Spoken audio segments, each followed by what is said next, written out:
And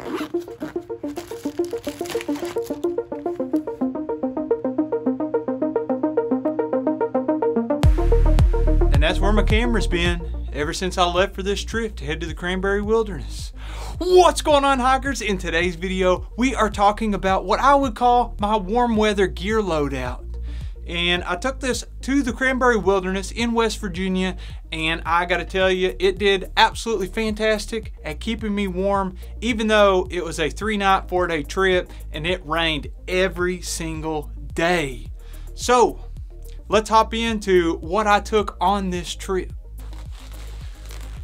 We are gonna start by taking a look on the outside of this backpack. This is the Outdoor Vitals 45-liter Shadow Light backpack. And I'll tell you just a smidge about each one of the pieces of gear that I took. I won't go super in depth, but if you want to check out more about the pieces of gear in particular, I will link each in the description below if I can find a link for it. Some stuff I think I bought so long ago, I guess they just don't sell it or I can't find it. So let's start on the outside of this backpack. I got so drenched. I tried to dry my socks out here next to the trekking poles and they are still sopping wet and super stinky. I went and grabbed my backpack just a minute ago from the truck in order to make this video for you. I got back yesterday and this thing stinks to high heaven. So my trekking poles are the LT5s by Gossamer Gear. They are fairly expensive, but they're also ultra light. They're 4 ounces for each pole. They have foam handles, and being ultra light, oftentimes in order to get that light, you have to give up some of the durability. So there are definitely some trade-offs with using these trekking poles. Also on the outside of the pack, let's go to the front pockets. I try to pack strategically. I try to do things in the order of what I'll need them. So on the outside of the pack, the first thing is my rain jacket. Now the Shadow Light has this zipper down the front, and I'm not super sure of how useful it is for me because I have a pack liner inside of my bag, so I can't really access anything inside the bag anyway, but it does split into 2 compartments on the front of the pack. So on the right side, my right side, I keep my rain jacket first because I know if it starts raining, this is the first thing I'm gonna need. And this thing is also still wet and super, super stinky. I think I could just wash that in the washer. Next is my suspension fit system for the hammock. So I know if it's gonna be raining and I'm trying to stay warm out there, I need to put my tarp up. So I'm gonna need the suspension system for the tarp. Now this is my Brad Pod. It's actually made by Miyagi on the Trail. And the front part, I have my Ridgeline. It's not really a Ridgeline, it's made by Autumn Ultralight. You can check out our Instagram, and there's some hardware there that I use to string up my tarp. I also, inside the main compartment, have some suspension system. It's straps, I think they're 15 foot. They're made by Dutchware, and they have some beetle buckles, and then these Dutch clips, which work out absolutely fantastic. Keeps things super simple, maybe a little heavier than some setups, but for me, it's idiot proof, and that's exactly what I need when it comes to my hammock setup. Then the next thing would be my tarp. I need my tarp after I have my suspension system, hang it up, and then I can do everything in the dry under my tarp, which I did a lot on this trip. This is a 13-foot Thunderfly tarp by War Bonnet, and it did absolutely great, gave me plenty of room. And then lastly, on the outside on that pocket, I have an underquilt protector made by Hammock Gear. Shout out to Backpacking with Jason for the lovely gift of the underquilt protector. It did a fantastic job of keeping my underquilt as dry as possible, even though there is rain pelting down all around us. On the other side of the mesh, I have a hang time hook. Some people use these in their tent. They'll string up a string and then they'll hang it in there in their tent so that they can watch a movie on their phone or whatever. It basically goes on the ridgeline of a hammock, and then it has a clip where you can clip your phone in there and just chill. And I mean, I spent a lot of time just watching movies. I watched 30 minutes or less. That was very, very funny. Hadn't seen that. Oldie but goodie. Also, completely useless was this daggone UltraPod 2. Now, I love this tripod for my camera, but didn't get to break out the camera a whole lot. It's not weather sealed. It's a Canon M50. This is the stake bag. It has 4 MSR mini groundhog steaks. They're the best steaks that I could find for the price, as well as for durability and weight. They're very, very light. And then the last thing in that pocket is the Chair Zero by Onyx. I recently bought their sunset chair, got that one, and it weighs 3 pounds where this one's only 1 pound. So on those winter overnight trips, or maybe just for fun, I'll break that thing out. It's got a big backrest on it, and I'm super excited to use it. Okay, next up on our pack, something really cool is these side pockets at the top. There's one on each side above the water bottle pocket. This is my filter system. I have the Sawyer squeeze. Works fantastic. You can buy it at Walmart for, I don't know, 30 bucks or so. And comes with bladders that you fill up with water. And you just screw this on and squeeze, and voila, you have clean drinking water. I also would suggest in your filter system, if you have drink flavoring packets, or like I'm carrying Noon electrolyte tablets, keep those in your water filter system for quick access. That way you know, I get in the habit of saying, I'll just do it when I get to camp because it's too inconvenient. But if you already have those tablets in there, then it won't be any extra inconvenience whenever you're filtering your water to go ahead and get those electrolytes. And then the other thing in that pocket, I have 50 feet of bare cord, and it's basically Zing It, 2.2 millimeter in thickness, if I remember correctly. Got it from Hilltop Packs. I didn't buy it. Ben actually sent it to me, but he makes absolutely great products. You can check out his website and get you a bear hanging kit. You know, keep your food away from the bears. Hygiene Kit is on the other side, same pocket, other side of the backpack. This has your standard hygiene stuff and first aid, Band-Aids, blister prevention, toothpaste, toothbrush, dental floss, and then any medications that you might need like Tums or ibuprofen or anything like that. I keep it all in that same bag.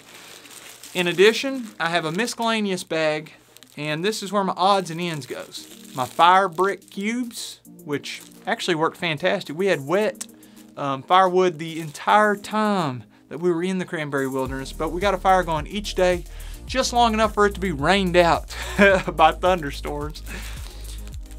Also in here I have it's an O-ring in case I lose the one on my Sawyer squeeze, and then some tenacious tape for repairing gear. I've used a lot of that on my Puffy. Unfortunately, embers land on my Puffy jacket, which is like your insulated jacket. I'll show you one here in a minute if you're not familiar. You can use that tenacious tape. And then some hot hands. Didn't use them at all the entire time. What else we got here? How about on the water bottle pockets? Now on these water bottle pockets, I have some 99-cent shoes that I bought from Walmart. They're just the flip-flops. And of course, some water. Yellow in tint, not by choice. I think the rain maybe stirs up everything and then makes your water a little cloudier. This one I put a Noon tablet in, so it's not actually that super dirty. And then I have my poop kit. I gotta tell you, my favorite thing in this poop kit, shout out to Tom Cipernowski for sending me this portable bidet. Thank you, Tom, very much. Sent this to me a long time ago. I practiced at home with it, and now I take it in the backcountry on every trip that I go on. It just inserts in the top of your water bottle, and then squirt, squirt. You can have a clean behind. I also have a deuce of spades in there, some anti-monkey butt powder, some toilet paper, and some wet wipes. Staying clean in the backcountry. You want to avoid chafing at all costs. Also on this pack, we have a built-in system in order for you to keep your butt dry. This is a sit pad, which works great in addition to the chair to keep your butt nice and warm and toasty. My wife, she buys me these hand sanitizers. They're always the most interesting scents. This one's called Midnight for Men. She gets them at Bath and Body Works. And it keeps you very hygienic out there. Oh man, now my nose smells like Midnight for Men. I'm gonna be smelling that for days. I'm just kidding, not really, but anytime that, especially if you're a guy, you know, you stand and pee and then you have something already convenient there on your shoulder that is going to allow you to keep it hygienic in the backcountry. I also have a pack towel, which works fantastic to wipe sweat off your face, attached to your shoulder belt, or your shoulder strap, I should say. Another thing on my shoulder strap was the Garmin InReach Mini. It has an SOS button in case there's an actual emergency and we need somebody to help. I also was able to text my wife using the Garmin InReach and let her know, hey, I'm not dead, everything's okay, we made it to camp, but there was absolutely no cell phone signal out there. Now for navigation, I knew I wanted to create my own loop in the Cranberry Wilderness, and I wanted it easily accessible on my phone. So I could literally just take my phone, I'd be like, hey, am I going the right direction? And I could turn my phone and see which way I'm pointing, in addition to like seeing the GPS on my phone and knowing that I'm on the highlighted trail. So I used Onyx, and they have a few different apps. They have one that is for hunting, Onyx Hunting. They have one for off-roading, but I was hiking, so I used Onyx Backcountry.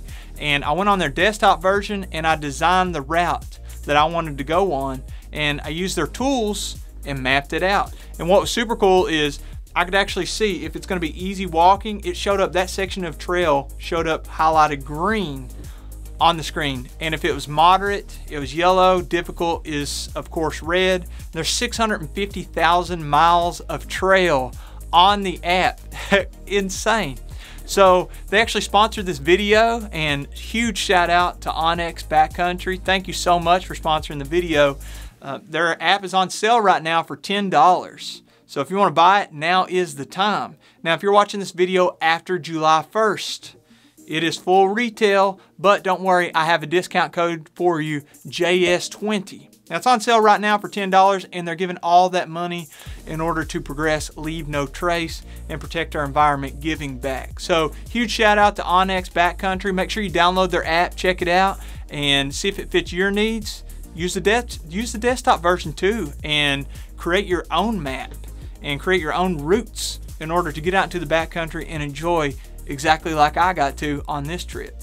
Now let's take a look inside of the backpack and see what we have just lurking for us in here. I have my food bag, which I like to keep right on top because I get hungry. Let's be honest here. This is made by Hilltop Packs, custom food bag. They can print whatever you want on there. I also have a piece of Tyvek to keep my stuff organized and a clean area. I put that down as soon as I get done with my tarp, setting it up. I put that Tyvek down on the ground. Makes it a lot harder to lose stuff. I also have a Jetboil stash that has my fuel, a lighter, the stove, and a spork, a collapsible spork. I've been using this a bunch. I'm thinking about doing a review video on it, so if you'd be interested in that kind of thing, just hit me up in the comments below and let me know that you'd actually watch that, and maybe I can make that video. I keep this twisted, as you can see here, twist it up, tuck it down in there to keep any water from getting into the stuff I want to keep dry. Remember, I'm trying to be strategic on how I pack things. So the first thing that you would notice in the top of my dry bag is my battery kit. And there's a couple of battery banks in here. You know, I do filming and that kind of stuff, so I have a cord for my iPhone, I have an extra camera battery, I have a little stuff sack for the batteries in order to keep them separated to know which one's dead and which one is not. I have a hand warmer slash battery pack. I have another cord that's micro USB for my headlamp and camera and that kind of thing. Then I have a 10,000 milliamp hour battery pack. Now what if I get cold? Maybe I would put on my Puffy jacket, which has multiple purposes.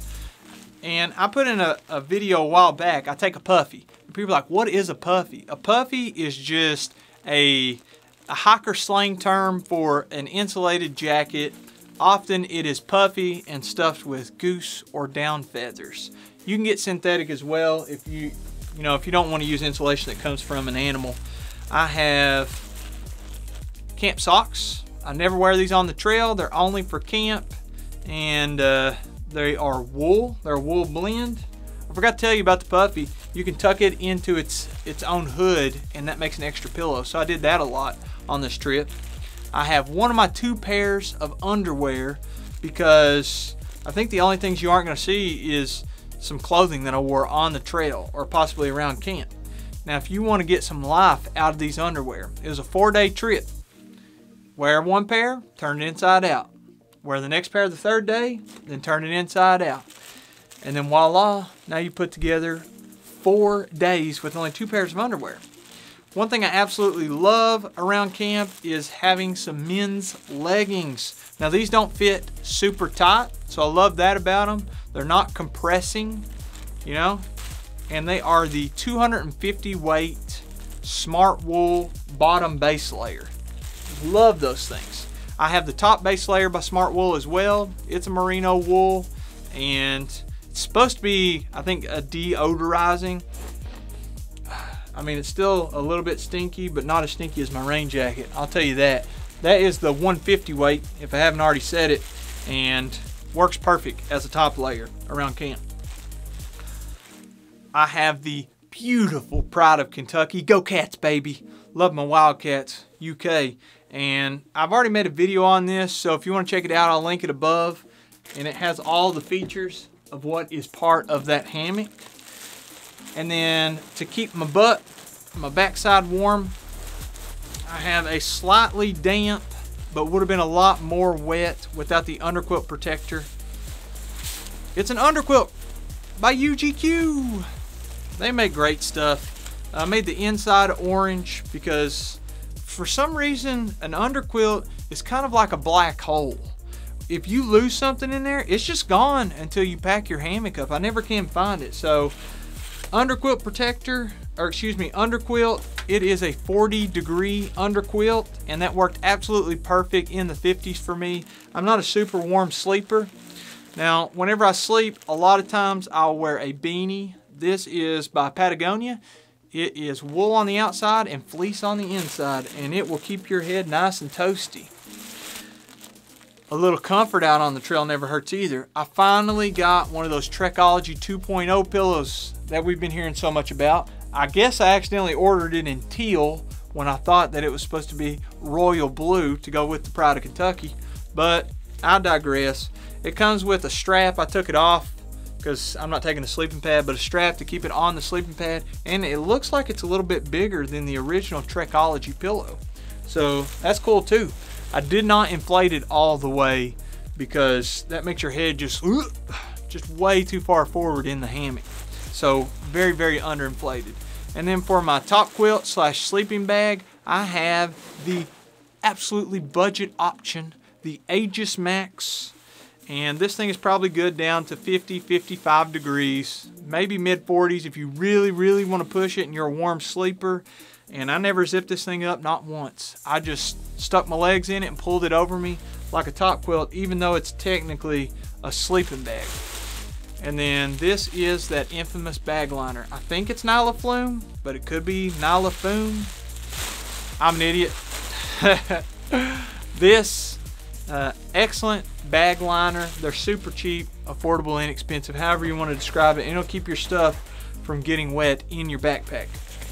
And other than that, I guess that's it. If you've enjoyed the video, make sure you give me one of these. Comment below what's your favorite piece of gear that I listed. Have you ever used any of it? Maybe you have something else that's better. And also subscribe to the channel and kick that notification bell for the latest notifications. We'll see you in the next one.